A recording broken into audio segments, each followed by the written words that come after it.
এই মুহূর্তে আমাদের সাথে যুক্ত হচ্ছেন সহকর্মী রবিউল হাসান।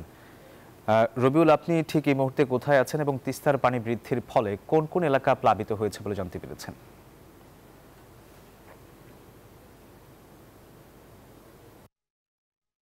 ধন্যবাদ সোহাগ। আপনি যেমনটি বলছিলেন যে গত কাল বিকেল বেলা থেকে কিন্তু তিস্তার পানি বৃদ্ধি পেয়ে কিন্তু সকাল ৬টায় বিপদসীমা ৩ সেন্টিমিটার উপর দিয়ে কিন্তু তিস্তার পানি প্রবাহিত হওয়ার ফলে কিন্তু লালমনিরহাটের ৫টি উপজেলায় কিন্তু নিম্ন অঞ্চল প্লাবিত হয়। এই নিম্ন অঞ্চল প্লাবিত হওয়ার ফলে তিস্তার চর এলাকার মানুষের কিন্তু কষ্টে পড়েছে। অনেকেই কিন্তু ঘরবাড়িতে পানি প্রবেশ করেছে এবং রাস্তাঘাটে পানি জমে থাকার কারণে কিন্তু চলাচলের অযোগ্য হয়ে পড়েছে। অনেকে গবাদি পশু নিয়ে কিন্তু বিপদে বিপদে পড়েছে। পাশাপাশি হঠাৎ তিস্তার পানির বৃদ্ধিতে কিন্তু ভাঙ্গন দেখা দিচ্ছে। এই ভাঙ্গনে কিন্তু লালমনিরহাট সদর উপজেলা আদিতবাড়ি এবং সদরের খুনিয়াগাছ এলাকায় কিন্তু ভাঙ্গন দেখা যায়। পাশাপাশি হাতীবান্ধা উপজেলার সিন্দুরনা, সিঙ্গিমারি, গড্ডিমারি এলাকায় কিন্তু ভাঙ্গন দেখা যাচ্ছে। এতে কিন্তু আবাদি জমি, আমন ক্ষেতের জমি কিন্তু ভেঙে গিয়েছে এবং পানিতে নিমজ্জিত হয়ে গেছে এবং পানির নিমজ্জিতর কারণে কিন্তু রোয়া খেত নষ্ট হওয়ার শঙ্কা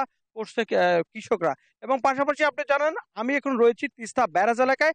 এই তিস্তা ব্যারাজে এখান থেকে কিন্তু ছয় ৬ কিলোমিটার হচ্ছে ভারতের অংশ এবং গজলডোবা থেকে যে পরিমাণ পানি ছাড়ার পরে কিন্তু এখানে তিস্তা ব্যারাজের যে ৪৪টি গেট রয়েছে, এই ৪৪টি গেট খুলে দেওয়ার পানি নিয়ন্ত্রণ করছে। পাশাপাশি আপনারা জানেন যে ভারতের সিকিমে অতিবৃষ্টির কারণে কিন্তু এই বেশি পানি বৃদ্ধির কারণে কিন্তু এই বন্যা দেখা দিয়েছে।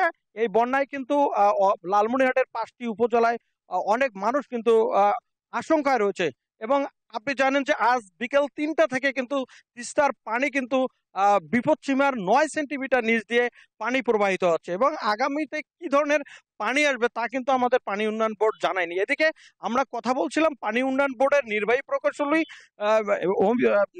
সুনীল কুমারের সাথে। তিনি বলছেন যে ভাঙ্গন রোডে কিন্তু পানি উন্নয়ন বোর্ড জিও ব্যাগ রেখে কিন্তু তারা নিয়ন্ত্রণ করবে। পাশাপাশি আমরা কথা বলছি লালমনিরহাট জেলা প্রশাসক রকিব হায়দার মহোদয়। তিনি বলছেন যে বন্যা কবলিত এলাকার জন্য আমরা সার্বক্ষণিক প্রস্তুত রয়েছি এবং বন্যার্ত মানুষের যেটা প্রয়োজন হয় আমরা সেটা তাৎক্ষণিক তাদেরকে বিতরণ করব। এই ছিল আমার কাছে সর্বশেষ। ফিরে যাচ্ছি স্টুডিওতে। রবিউল, আপনাকে ধন্যবাদ। বান্ডেল থাকলে প্রতি সেনমানিতে টাকা বাঁচবে। বিকাশ সেনমানি বান্ডেল কিনে জিতুন প্রতি লেনদেনে।